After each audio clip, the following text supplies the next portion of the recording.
আসসালামু আলাইকুম। আমি ডাক্তার ফাতেমা আক্তার চৌধুরী। এখানে আমার সংক্ষিপ্ত পরিচয় দেওয়া আছে। সবাইকে আমন্ত্রণ জানাচ্ছি কার্ডিওভাস্কুলার সিস্টেম পড়ার জন্য।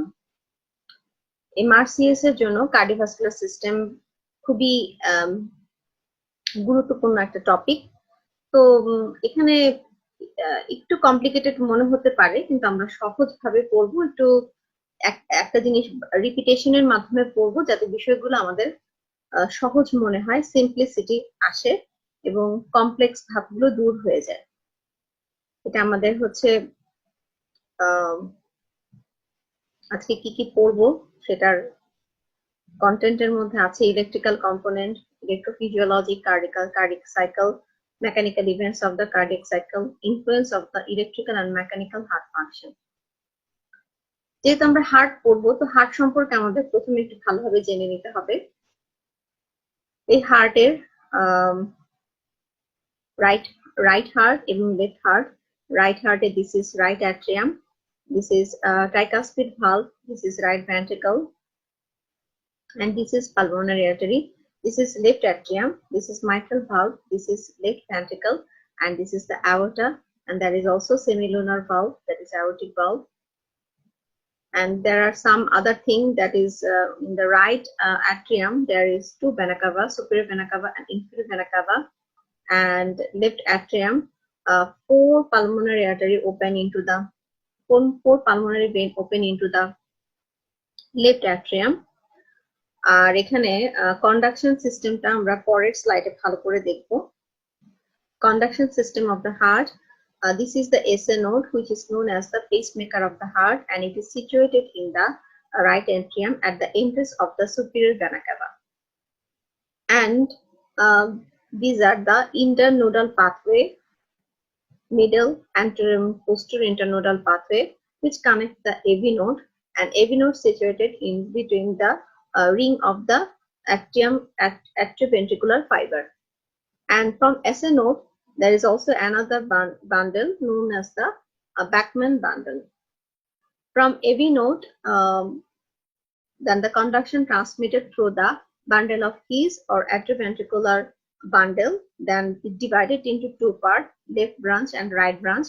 Then it's subdivided into the Purkinje fiber. This is the conduction system of the heart. So আমি এখানে ফোকাস করার চেষ্টা করেছি SA node এর লোকেশনটা, which is the pacemaker at the entrance of the superior vena cava of the right atrium, and the AV node in the atrioventricular fiber between the atrium and ventricle, সেখানে হচ্ছে AV নোডটা থাকছে। আর এই একটা graph যেটা দেখে হচ্ছে আমরা সহজেই বুঝে যাব action potential of the cardiovascular system. এই অ্যাকশন পটেনশিয়ালের মধ্যে আমাদের দুইটা কথা খুব মনোযোগ দিয়ে শুনতে হবে, সেটা হচ্ছে ডিপোলারাইজেশন এবং হাইপারপোলারাইজেশন। হাইপারপোলারাইজেশনের কি কোনো কোনো বইয়ে লিখেছে repolarisation. Depolarization means when positive ion enter into the cell.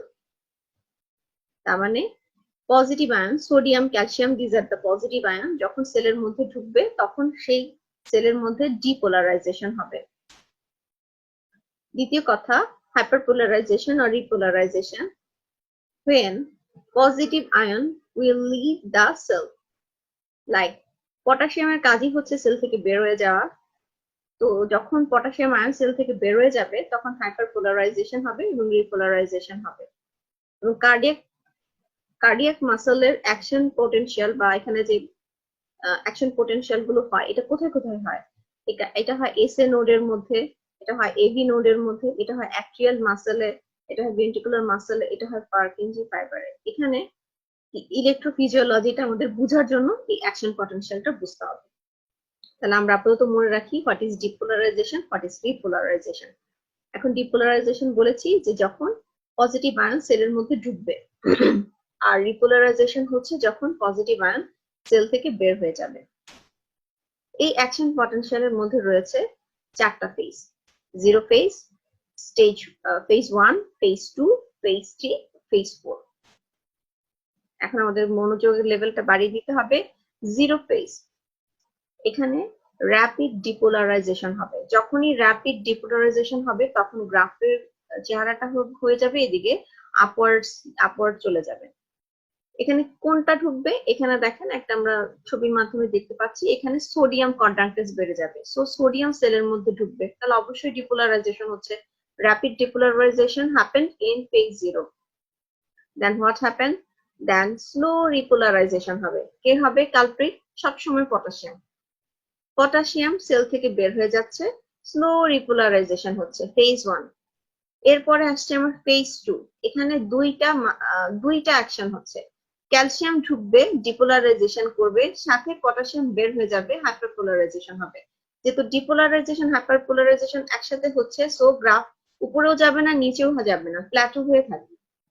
Phase 3, ক্যালসিয়ামের কাজ বন্ধ হয়ে গেল, ক্যালসিয়াম আর ঢুকবে না, এখন শুধু পটাশিয়াম বের হয়ে যাবে, পটাশিয়াম বের হয়ে যাচ্ছে, সো তৈরি হলো ফেজ 3।